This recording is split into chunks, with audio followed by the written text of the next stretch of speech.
His store is somewhat of a neighborhood gathering hole. Beryl, Chris, and Corazon went on a very, very cold winter's day to find out more about this bodega's owner and his family's journey. My name is Ralph.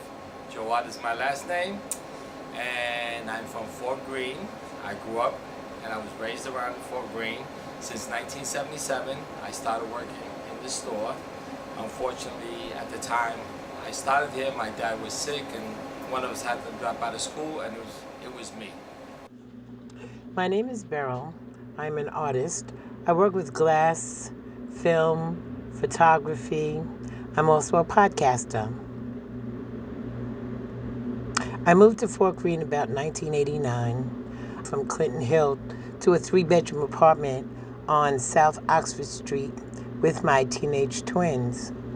And that's where I met Ralph. From East New York originally into Clinton Hill. So East New York back then was drug infested. A lot of people on crack. The development I lived in, there were a lot of people selling drugs. So we, I think, had the first helicopters overhead. So moving out of that environment to downtown, what I call downtown Brooklyn, Clinton Hill, Fort Greene, was a step up from East New York. However, it was still crime-ridden at that point.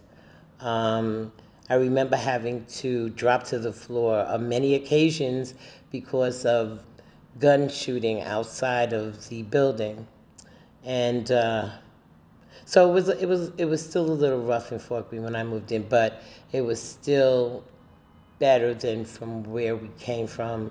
I think the schools were better. My kids went to junior high school, 113. I'm going to say a peacekeeper, a grocery store guy, a mentor, a therapist.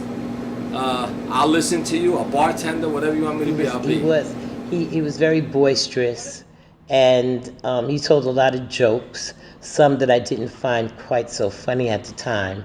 But I eventually got a sense of who he really was after going there many times. At most times of the day, if you entered the corner bodega at 89 Lafayette Avenue, you would find a long, white-bearded American-Palestinian man. We're more of a, how would you say, we're more of a neighborhood store, family store, hangout store, shelter store, nice guy store. What else you want to know? We're everything. We're all in one. We're a package. Ralph is described as someone who has and is always willing to help someone in need. If someone was hungry, Ralph would feed them. On any given day or night, you will find at the bodega neighbors talking, sharing funny stories, telling jokes, neighborhood gossip, laughing till your sides hurt. Sometimes there will be a deep political discussion or notices of a family's death. More blessings, but in all reality, you know, if you have something, you should give somebody. You should help the poor. You should help the needy. You know what I mean? That's how it is. Or, you know, I mean, if you really look at it, Barrow, and you look at today's world, like, we get up, we walk around, we can eat an apple, we can eat this, we can do that. A lot of other people can't do that. Like, if we ate a banana, somebody else is not eating nothing that whole day or the whole next 2 days. You know what I mean? I don't know. I guess we need to live in a peaceful world and no walls.